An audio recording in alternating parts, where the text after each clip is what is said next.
গতকাল একেবারে জামিন পেয়েছেন শর্ত সাপেক্ষে অর্পিতা মুখোপাধ্যায়। আর তারপর এবার নিয়োগ দুর্নীতি মামলায় হুগলির বহিষ্কৃত তৃণমূল নেতা শান্তনু বন্দ্যোপাধ্যায়ের জামিন মঞ্জুর করলেন বিচারপতি শুভ্রা ঘোষ। কথা বলবো আমাদের প্রতিনিধি সৌভিক মজুমদার রয়েছেন আমাদের সঙ্গে। সৌভিক, কি নির্দেশ আদালতে? প্রথমত ইডির যে মামলা ছিল সেই মামলাতেই শান্তনু বন্দ্যোপাধ্যায়ের এই জামিনের আবেদন মঞ্জুর করা হয়েছে এবং মাননীয় বিচারপতি শুভ্রা ঘোষ তিনি এই আবেদন মঞ্জুর করেছেন এবং তিনি বলেছেন যে 10 লক্ষ টাকার বন্ডে এই জামিনের আবেদন মঞ্জুর করা হলো। তার পাশাপাশি তাকে পাসপোর্ট জমা রাখতে হবে এবং নিম্ন আদালতের যে এলাকা আছে সেই এলাকার বাইরে তিনি বেরোতে পারবেন না, এই মর্মেই নির্দেশ দেওয়া হয়েছে। কিন্তু তার এই জামিন নিয়ে তার জেল মুক্তি এখনই ঘটবে কিনা সেটা নিয়ে কিন্তু সংশয় রয়েছে। তার কারণ তুমি জানো যে ইতিমধ্যেই সিবিআই এর তরফ থেকে একটি আবেদন করা হয়েছে এবং তারা বলেছেন সিবিআইও এই মামলায় তাকে হেফাজতে নিতে ইচ্ছুক। ফলে তো নিম্ন আদালতের তরফ থেকে সেই আবেদন যদি আজকে মঞ্জুর করা হয় সেক্ষেত্রে কিন্তু শান্তনু বন্দ্যোপাধ্যায়ের জেল মুক্তি ঘটবে না। কিন্তু অবশ্যই এটা যে ইডির যে মামলা ছিল সেই মামলায় তিনি কলকাতা হাইকোর্ট থেকে জামিন পেয়েছেন, কিন্তু তিনি এখনই জেল থেকে বেরোতে পারবেন কিনা সেই বিষয়টা কিন্তু স্পষ্ট নয়। সেটা নির্ভর করবে নিম্ন আদালতের তরফ থেকে আজকে কি সিদ্ধান্ত নেওয়া হয় তার উপর। সুস্মিতা, সৌভিক, ধন্যবাদ।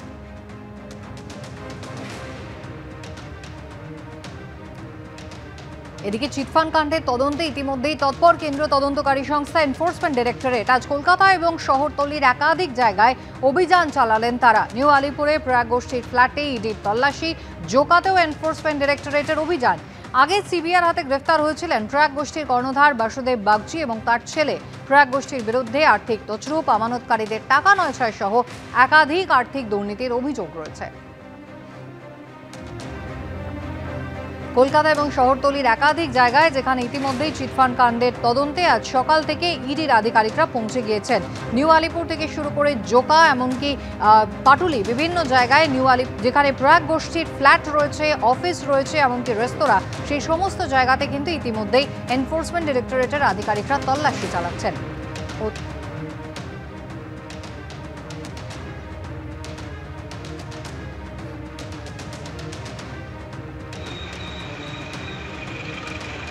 আর্থিক তছরূপেরই অভিযোগ এবং সেই অভিযোগের তদন্তেই ইতিমধ্যেই তল্লাশি অভিযান চলছে। আমি এখন দাঁড়িয়ে রয়েছি নিউ আলিপুরের শাহপুর অঞ্চলে এবং সেখানে এই যে বিল্ডিং দিব্যেন্দু সিংহ দেখাচ্ছে তার একেবারে টপ ফ্লোরে সেখানে ইডির আধিকারিকেরা এবং তার সঙ্গে সেন্ট্রাল ফোর্সের জওয়ানরা তারা সেখানে রয়েছেন। ইডির তরফ থেকে তল্লাশি অভিযান চালানো হচ্ছে। 1997 সালে রেজিস্টার্ড হয়েছিল এই কোম্পানি দিল্লিতে এবং তাদের কাজ শুরু হয় সেখান থেকেই এবং এরপর সেই কোম্পানির আর্থিক তছরূপ, আমানতকারীদের টাকা নয়ছয় সহ একাধিক আর্থিক দুর্নীতির অভিযোগ কিন্তু রয়েছে এবং কলকাতার বিভিন্ন জায়গায় তার মধ্যে বেহালায় এই যে তাদের কর্ণধারদের পরিচিত একজনের বাড়িতে ইডি গেছে এমনটা জানা যাচ্ছে। জোকাতে একটি হোটেল অ্যান্ড রেস্টুরেন্ট, সেখানে ইডির তরফ থেকে তল্লাশি চালানো হচ্ছে। যে হোটেল অ্যান্ড রেস্টুরেন্টেও তাদের রয়েছে তাদের টাকায় তৈরি হয়েছিল এমনটা অনুমান করে, যদিও এই বিষয় নিয়ে তথ্য সন্ধান করার জন্যই বিভিন্ন জায়গাতে এই তল্লাশি অভিযান চালানো হচ্ছে, যেমনটা এই বাড়ির ক্ষেত্রেও ঠিক টপ ফ্লোর সেখানে।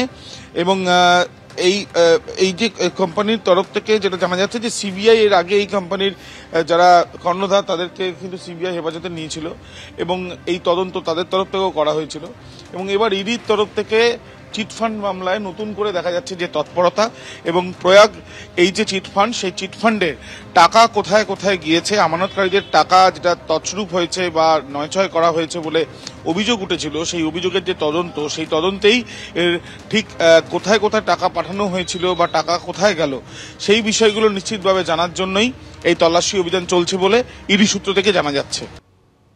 তৃণমূল নেতা তথা প্রাক্তন তৃণমূল কংগ্রেসের রাজ্যসভার সাংসদ শান্তনু সেন তার নিরাপত্তা প্রত্যাহার করার সিদ্ধান্ত নিয়েছে রাজ্য সরকার। বৃহস্পতিবার থেকে প্রাক্তন তৃণমূল সাংসদের নিরাপত্তা প্রত্যাহার করে নেওয়া হচ্ছে।